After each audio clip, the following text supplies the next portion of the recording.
Hi guys, today we're gonna be trying mango ice cream.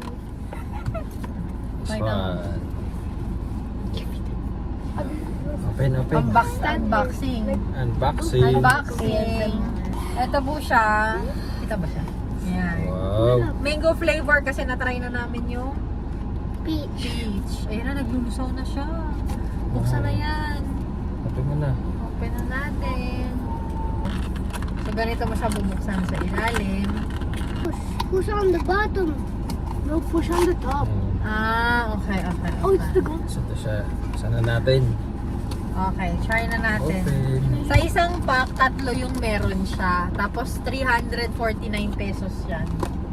For the 3. Yeah, try. Bango. Amoy ano? Sabi. First But bite. not like peach. First bite. Quiet. Tingnan natin kung may First bite. crunchy. Hindi masyadong crunchy. Ang harap. My turn. Ang sasakit ng ngipin ko. Kana. Abby. Sige, try mo. Ay, kasi nakakamu. Ay, wow yung Mama. face. Wow naman sa face. Pag China packaging talaga ang Even better than the peach. effort. Sarap ng ice cream niya, no? Sarap ng ice cream. Ang sarap ng coating. Bumili ako dito. Kana. Parang mas gusto ko yung peach. Well, Kasi, mindset ko pag mango, medyo parang may may asim. May asim feels. Pero sa kanya, matamis lang siya. Pero nandun yung amoy ng mango. Nandun Yung flavor ng mango. flavor ng mango. Habang Mama. Ang hinahanap ko or expecting ko sa kanya kasi since mango siya, meron siyang kahit konti lang na asim pero wala. Yun lang sa part ko. Ikaw, ano sa'yo? sobrang sarap.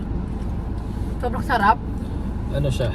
White chocolate yung yung coating niya na nilagyan din ng mango flavor. Pero yung Tapos nalagyan ng yung ice cream mismo is mango tapos yung flavor. pink Mango?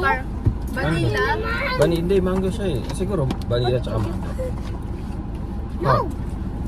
Mas gusto ko yung peach so far kasi walang asim to eh. Siguro may parang mas okay siya kung may konti lang asim dahil nga mango, di ba? Ang harap. Masarap nga. Mango. Creamy. So, yun lang. Ito yung ano niya. Pag hinanap niya siya sa may SNR, you can check then you can try para ma-share niya din yung experience. Next namin yung lemon. Yes, sana lemon. hindi maano. Sana available siya next time pagbalik namin. Yeah. Yan. Yun lang. Sige, thank you. Bye-bye. Bye-bye.